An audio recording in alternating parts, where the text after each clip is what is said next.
how to add the home electricity usage widget to the home screen on the iPhone 16 series. First, let's go back to the home screen by swiping up at the bottom of the screen. Then on the home screen, touch and hold. Next, tap on the edit button at the top. And from the pop-up, tap on add widget. Then in here, we scroll down and then scroll down, and then we're going to tap on home. Next, swipe across until you see it said electricity usage, and then tap on add widget, and here it will add the widget to your home screen. After that, tap on the done button.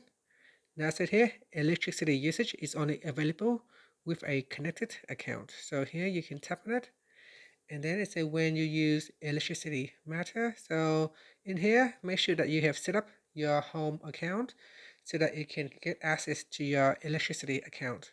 Once it is set up correctly, you will be able to view the information from the widget right here. And that's it.